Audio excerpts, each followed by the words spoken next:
और जो भी हमारे देश के बारे में और दुश्मनों का साथ देने की बात करता है उसको तो हमको फांसी दे देनी चाहिए। सरकार को दो नियम जरूर लेके आने चाहिए। एक तो कोई भी व्यक्ति अगर देश के विरुद्ध कोई भी बात करे तो उसको हमें फांसी पे लट। दूसरा, अगर कोई हमारे भगवान के बारे में कोई भी अपशब्द, कोई भी धर्म का व्यक्ति अगर हमारे भगवान के बारे में अपशब्द कहे तो उसकी सिर्फ एक ही एक सजा, फांसी की सजा होनी चाहिए। नमस्कार, मेरा नाम हेमंत और आप देख रहे हैं द न्यूज़ वाला नेटवर्क। जिस तरीके से फारूक अब्दुल्ला का कल बयान है आर्टिकल 370 को लेकर जो सरकार ने हटा दिया था, उस पर कहा फारूक अब्दुल्ला ने कि चाइना की मदद से 370 जम्मू कश्मीर में बहाल हो सकता है, चाइना की मदद से। जी हाँ, ये वही चाइना है जिससे भारत का कॉन्फ्लिक्ट अभी चल रहा है, टेंशन चल रही है LAC पर भारत के साथ। हमारे साथ उसी मुद्दे पर चर्चा करने के लिए मौजूद हैं श्री नितिन शर्मा जी, जो कि भारतीय जनता पार्टी के वरिष्ठ नेता हैं, हिंदुस्तान का नारा बुलंद करने वाले नेता, राष्ट्र को ऊपर रखने वाले नेता और रुड़की की राजनीति पर बेबाक राय में अपनी अंदाज में बात रखते हैं। सर, बहुत बहुत स्वागत आपका द न्यूज़ वाला नेटवर्क में। सर, मेरा पहला सवाल सर आपसे, जिस तरीके से बयान आया फारूक अब्दुल्ला का, क्या ये निंदनीय नहीं है? क्या इस पर देशद्रोह का मुकदमा नहीं होना चाहिए? जिस तरह से फारूक अब्दुल्ला जी ने बयान दिया है, निंदनीय और भर्त्सना शब्द उनके लिए बहुत कम है, बहुत कम। ऐसे व्यक्ति को फांसी पे लटका देना चाहिए। जब हमारा देश जिस देश के साथ युद्ध पे जाने की स्थिति पे है, उसकी बाउंड्री लाइन पे खड़ा हुआ है, और ऐसे टाइम पर कोई व्यक्ति अगर दूसरे देश की मदद लेने की बात करे, उसका साथ देने की बात करे, तो ऐसे व्यक्ति को सरकार को कड़ा नियम बनाकर फांसी पे लटका देना चाहिए, जिससे हर एक लोगों के बीच में वो एक मैसेज जाए। सर, अभी हमारा कॉन्फ्लिक्ट उनसे चल रहा है, चाइना से, और भारत की सेना भी लगी हुई है। क्या ऐसे बयानों से, ऐसे नेताओं के बयानों से सेना का मनोबल नीचे नहीं आता क्या? देखिए, सेना का मनोबल बहुत ऊंचा है और वो इस तरह के नेताओं की जानते हैं। पहले से कश्मीर में हमारी सेनाएं पिछले 30 सालों से वहाँ पर हैं और इस तरह के नेताओं को कैसे हैंडल किया जाता है वो बहुत अच्छे से वो लोग जानते हैं।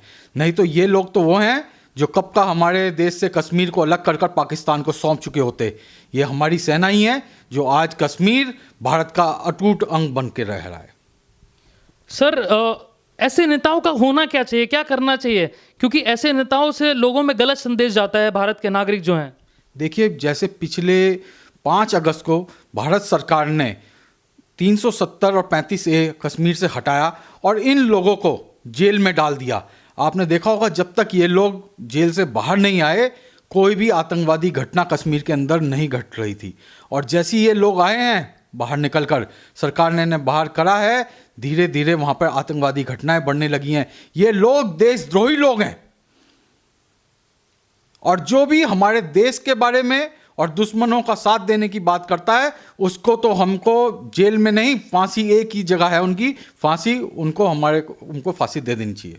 सर, जो पत्थरबाज जो थे वहाँ पर, जो घटनाएं हो रही थी, आतंकी घटनाएं अभी भी वहाँ पर हो रही हैं, ऐसे बयानों से नुकसान बहुत है देश का, पाकिस्तान हो, क्योंकि चाइना पाकिस्तान से इकोनॉमिक कॉरिडोर वहाँ पे बन रहा है, चाइना पाकिस्तान इकोनॉमिक कॉरिडोर वहाँ पर बन रहा है। क्या उनकी तरफ उनका इशारा है पाकिस्तान को सपोर्ट करने की तरफ? देखिए, जो पत्थरबाज हैं, इस तरह के नेताओं की वजह से ही वहाँ के लोग पत्थरबाजी करते हैं, यही लोगों को वहाँ के उकसाने का काम करते हैं।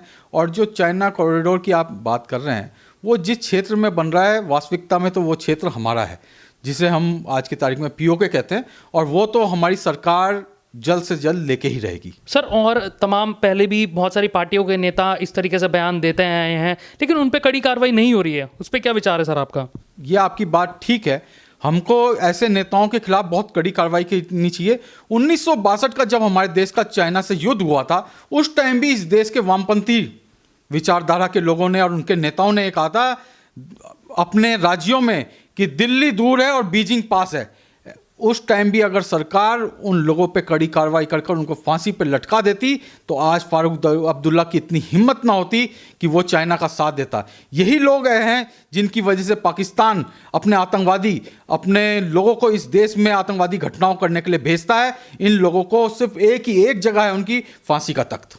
सर, मेरा आखिरी सवाल, देशवासियों के लिए क्या संदेश, जो राष्ट्र से प्यार करते हैं, देश से प्यार करते हैं, ऐसे नेताओं की बातों में ना आए, आखिर संदेश सर देश के लिए? देखिए, हम लोगों को अपनी सेना के साथ खड़ा रहना चाहिए, उनका मनोबल ऊंचा रखना चाहिए।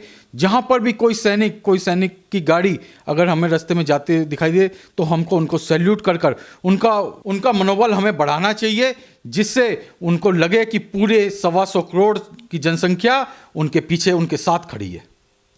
और पार्टी सर, और पार्टियों का भी शासन रहा है देश में, कांग्रेस हो या और अन्य दल हो, कई बार ऐसे बयान आते रहे हैं इन नेताओं के, तो उस पर कड़ी प्रतिक्रिया, कड़ा कानून क्यों नहीं बनना चाहिए या कड़ी प्रतिक्रिया क्यों नहीं होनी चाहिए? और नेताओं की तरफ से जो पक्ष में बैठे हैं, सरकारों में बैठे हैं लोग।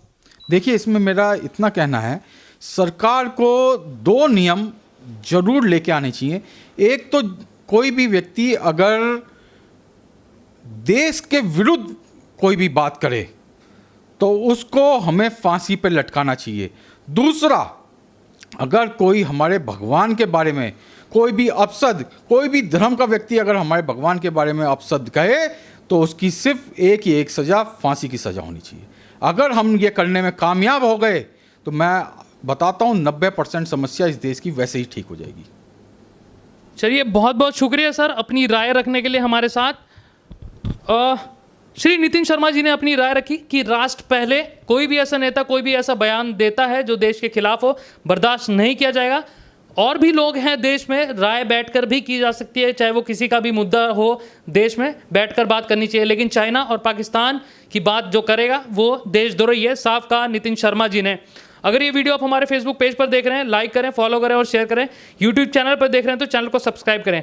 कैमरा पर्सन शिवम के साथ द न्यूज़ वाला नेटवर्क, शुक्रिया।